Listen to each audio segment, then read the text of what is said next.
দেখো আমি তোমাদের এখন ইলাস্টিসিটি অফ সাপ্লাই চারটে অঙ্ক করাচ্ছি। when price of a good increase from 15 to 90, its quantity supply increase from 75 to 95, calculate elasticity of supply। তাহলে আমি প্রথমে দুটো কলাম করে নিলাম, একটা প্রাইস একটা সাপ্লাই। প্রাইস যখন 15 তখন কোয়ান্টিটি সাপ্লাই 75, প্রাইস যখন 19 কোয়ান্টিটি সাপ্লাই 95। এবার ইলাস্টিসিটি অফ সাপ্লাইয়ের ফর্মুলা লিখলাম। পি মানে ইনিশিয়াল প্রাইস কত 15, ডিপি মানে change of price 19 minus 15 equal to 4, S মানে ইনিশিয়াল কোয়ান্টিটি সাপ্লাইড মানে দ্যাট ইজ 75, আর ডিএস মানে চেঞ্জ ইন সাপ্লাই, তাহলে 95 মাইনাস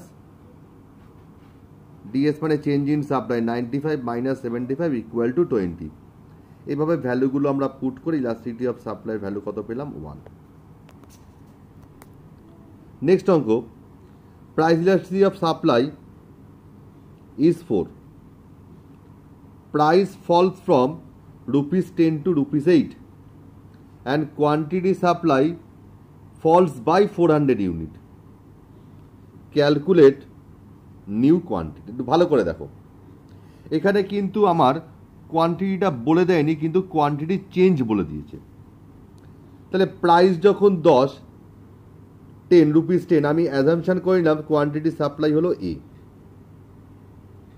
প্রাইস যখন কমে 8 হলো, এবার যেহেতু কোয়ান্টিটি সাপ্লাই 400 ইউনিট কমেছে, তাহলে নিউ কোয়ান্টিটি সাপ্লাই কত হবে এ মাইনাস 400। এবার ইলাস্টিসিটি অফ সাপ্লাই কত বলেছে 4। ইলাস্টিসিটি অফ সাপ্লাইয়ের যে ফর্মুলা সেই ফর্মুলাটা লিখলাম।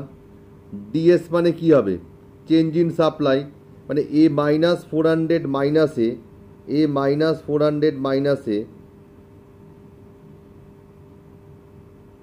That is 400। ডিপি মানে কত 8 মাইনাস 10 মানে মাইনাস 2, পি মানে ইনিশিয়াল প্রাইস 10, আর এস মানে ইনিশিয়াল সাপ্লাই হলো এস এ। এবার ভ্যালুগুলোকে পুট করে আমি এর ভ্যালু কত পেলাম 500। অর্থাৎ যখন প্রাইসটা রুপিস 10 ছিল তখন কোয়ান্টিটি সাপ্লাই কত বেরোলো 500। তাহলে নিউ প্রাইস অর্থাৎ প্রাইস 8-এ কোয়ান্টিটি সাপ্লাই কত এ মাইনাস 400, এ মানে কত 500 minus 400 equal to rupees 100।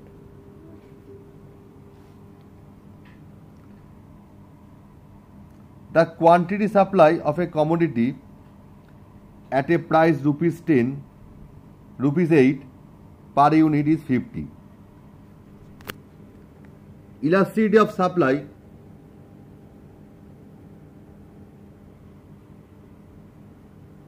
is 1.4, 1.6. Calculate price when quantity supply will be 35 unit.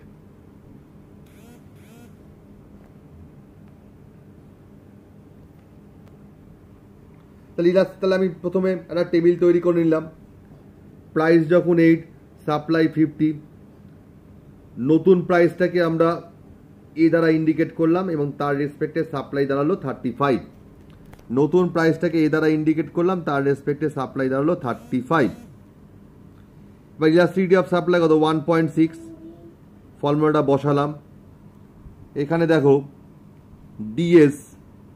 DS মানে কত 35 minus 50 equal to minus 15, DP মানে চেঞ্জ ইন প্রাইস এ মাইনাস 8, এস মানে ইনিশিয়াল সাপ্লাই 50, পি মানে initial price 8। এইভাবে আমরা যার যেখানে যা ভ্যালু আছে সেই ভ্যালুগুলো বসিয়ে দিলাম। বসিয়ে আমরা এর ভ্যালু কত পেলাম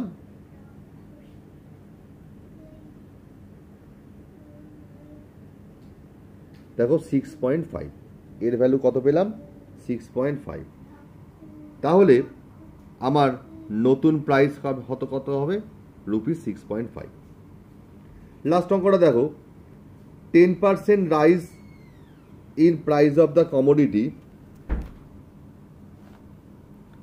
its supply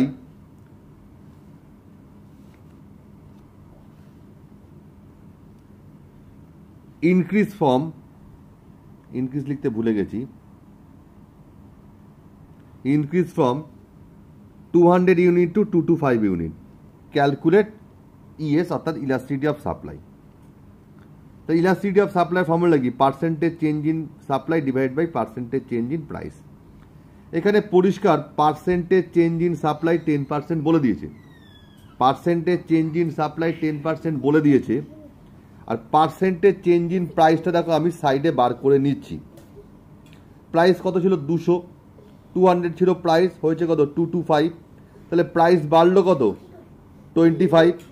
প্রাইস বাড়লো কত? 25। কত রেসপেক্টে 25 বাড়লো? 200 এর রেসপেক্টে। তাহলে পার্সেন্টেজ চেঞ্জ ইন সাপ্লাই কত হবে? পার্সেন্টেজ চেঞ্জ ইন সাপ্লাই কত? একটু ভালো করে দেখো। প্রাইস বাড়লো কত? প্রাইস বাড়লো 25। কত রেসপেক্টে? 200 এর রেসপেক্টে। তাহলে 1 এর রেসপেক্টে কত? 25/200। 100 এর রেসপেক্টে কত? 25/200 ইন্টু 100। আবার বলছি, প্রাইস বাড়লো কত? 25। কত রেসপেক্টে?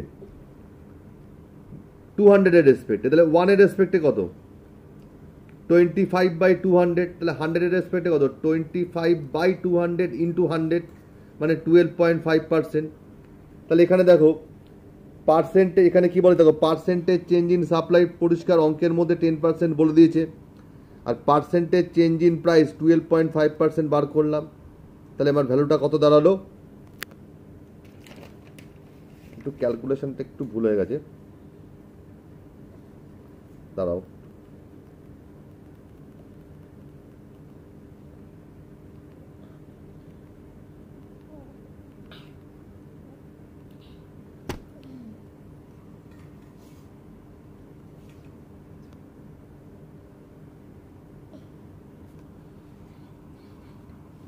একটু ভুল করে ফেলেছি অঙ্কটা, একটু সরি একটু ভুল করে ফেলেছি। এটা কোয়ান্টিটি হবে।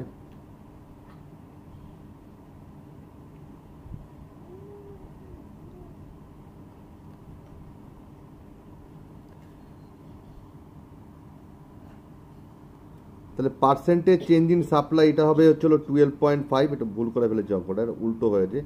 12.5% বাই 10% ইকুয়াল টু 1.25। অঙ্কটা তোমরা একটু ঠিক করে নিও, অঙ্কটা তোমরা একটু ঠিক করে নিও।